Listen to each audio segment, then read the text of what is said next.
नमस्ते, आप देख रहे हैं am selection point YouTube channel, जहां पर आपको करवाई जाती है सरकारी भर्ती परीक्षाओं की तैयारी। तो आज की क्लास में अपन संधि और संधि विच्छेद टॉपिक को पढ़ेंगे।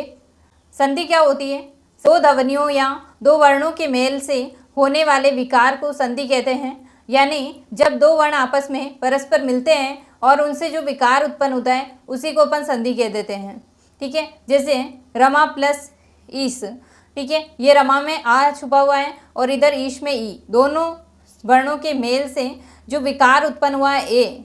ठीक है, ये विकार उत्पन्न होने के कारण रमेश बना है, तो अपन कह सकते हैं कि ये संधि है। ठीक है, संधि विच्छेद हुई है, इसके अंदर संधि हुई है। ठीक है, तो रमेश बनेगा, रमा प्लस ईश रमेश। ठीक है, आ और ई मिलकर के ए बनता है। ये कैसे बनता है ये तो अपन आगे पढ़ेंगे। याद रखना कि जब दो व्यक्ति पास में होंगे तभी लड़ाई होती है, नहीं तो नहीं होगी, है ना। तो जब संधि के लिए दो वर्ण होंगे तभी तो लड़ाई होगी, यानी तभी तो विकार होगा। तो अपन कह सकते हैं कि दो वर्णों के बीच में दो वर्ण मिलकर के होने वाले विकार को अपन संधि कह देंगे। ठीक है, संधि विच्छेद, संधि शब्दों को पुनः अपने मूल रूप में लाना, ये संधि विच्छेद कहलाता है। तो अपन ये कह सकते हैं कि रमेश एक संधि शब्द है। ठीक है, रमेश एक संधि शब्द है। देखो, विच्छेद करेंगे तो ये विच्छेद कहलाएगा। ठीक है, ये विच्छेद कहलाएगा, ये संधि शब्द कहलाएगा। तो संधि कौन सी चीज़ है? ये वाली चीज़ है। यानी रमेश में जो ए बना है, ये विकार जो है ये संधि है।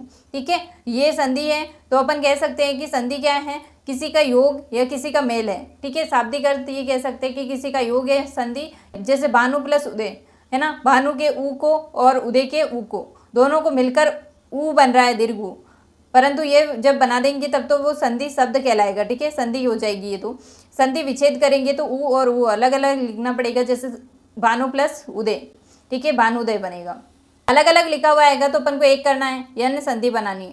ठीक है, जब एक लिखा हुआ आएगा पूरा वर्ड तो अपन को अलग अलग करके संधि विच्छेद करना है। ठीक है, ये आपको समझ में आ गया होगा संधि और संधि विच्छेद क्या है।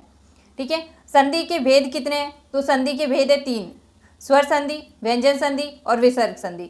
विसर्ग का चिन्ह ऐसा होता है। ठीक है, आज की वीडियो में अपन स्वर संधि को भी पढ़ लेते हैं।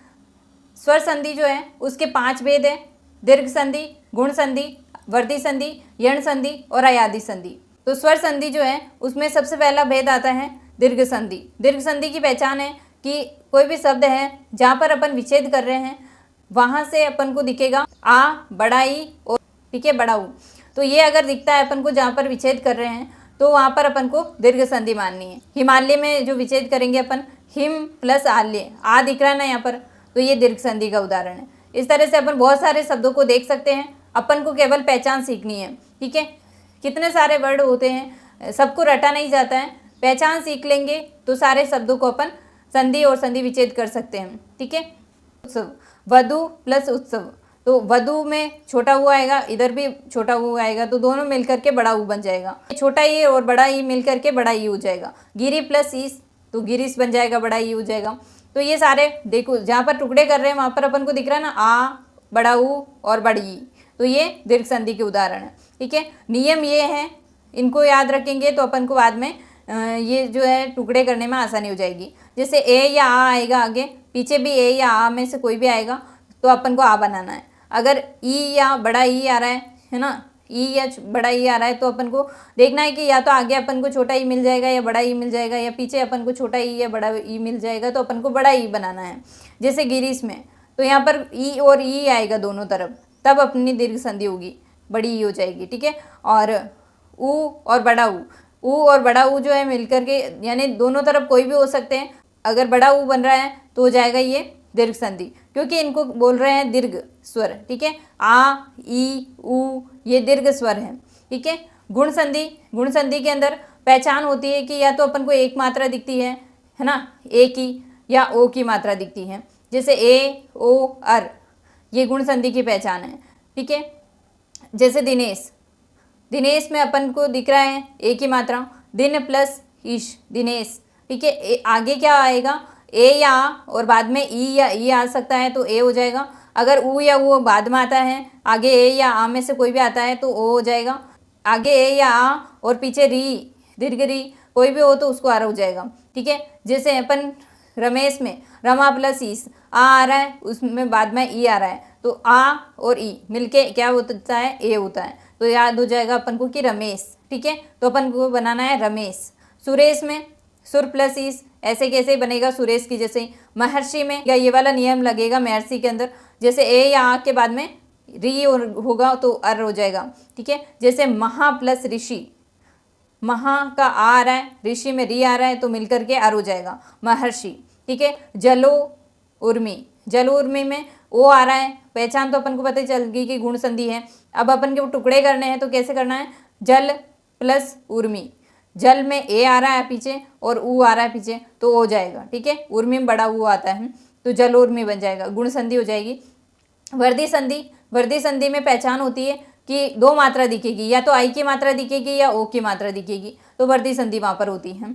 सदैव, सदैव में यहाँ पर अपन को देखना है कि सदैव में दो मात्रा लगी है यानी वर्दी संधि है। अब अपन टुकड़े कैसे करें, तो याद रखना कि इसमें वर्दी संधि में आगे ए या आता है, पीछे ए या आई में से कोई भी आएगा तो आई ही बनेगा, ठीक है। जैसे सदैव, सदा प्लस एव, सदा में आ रहा है पीछे एव, एव में ए आ रहा है तो आई बन जाएगा, सदैव वर्दी संधि का उदाहरण है, ठीक है। महा प्लस औषधि, तो महा में आ रहा है पीछे ओ आ रहा है तो हो जाएगा आऊ, महौषधि, ठीक है। एक प्लस एक, एक में क्या के अंदर ए छुपा हुआ है, इधर एक में ए आ रहा है तो आई हो जाएगा एक एक, ठीक है। तो ये वर्दी संधि है। तो वर्दी, ये पहचान अपन को याद रखनी है। यण संधि जो है उसके अंदर य व र के आगे अगर आधा वर्ण दिख रहा है तो वो यण संधि का उदाहरण है। जैसे अत्यधिक, ये दिख रहा है इसके आगे आधा वर्ण दिख रहा है तो यण संधि है। वध्वागमन, इसमें वध्व व के आगे द दिख रहा है आधा वर्ण तो यण संधि का उदाहरण है।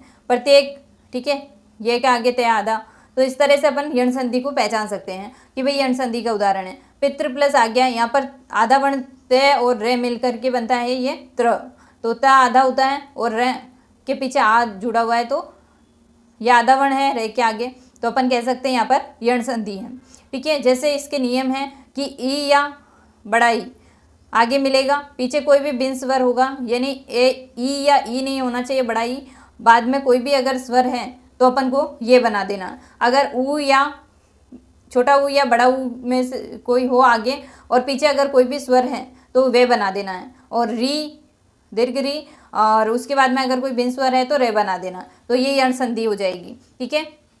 फिर अयादी संधि, अयादी संधि में पहचान है कि जहाँ पर टुकड़े करेंगे अपन को वहाँ पर दिखेगा अय, आय, अव और आव, ठीक है।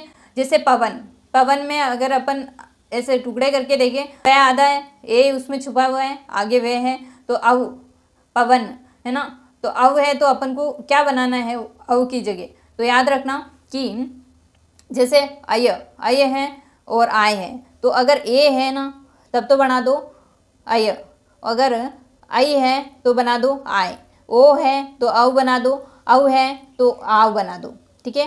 तो इस तरह से ये बनते हैं, ठीक है। जैसे अपन को देखना है कि आगे अगर ए या आई है ना, तो ए है तो आई बना दो, पीछे बिन स्वर होना चाहिए यानी कोई भी स्वर हो पीछे ए आगे होना चाहिए, बाद में बिन स्वर है तो ए को बना दो आई, आई है तो उसको बना दो आई, ठीक है। तो ए को आई बनाना है, आई को आई बनाना है, ठीक है, आई बनाना है, और ओ को आव बनाना है और आव को आव बनाना है। ओ प्लस अन बोलेंगे तो पवन बन जाएगा, नई प्लस अक नायक बन जाएगा, गई प्लस इका गायिका, ठीक है, और पव प्लस अक पावक, पव प्लस अक पावक बनेगा। तो ये थी अपनी स्वर संधि। स्वर संधि के 5 भेद है, दीर्घ, गुण, वृद्धि, यण और अयादी। मुख्य रूप से अपन को पहचान याद रखनी है, नियम को याद रख के अपन चाहे जितने उदाहरण देख सकते हैं। एग्जाम में ये नहीं है कि अपने जो पढ़ा हुआ वर्ड है वो ही आएगा, परंतु ये पहचान और ये नियम याद है तो अपन कोई भी शब्द दे देगा उसका संधि विच्छेद कर सकते हैं, उसका वापस विच्छेद का अपन वापस संधि शब्द बना सकते हैं। मिलते हैं नेक्स्ट क्लास में, तब तक के लिए जय हिंद, जय भारत।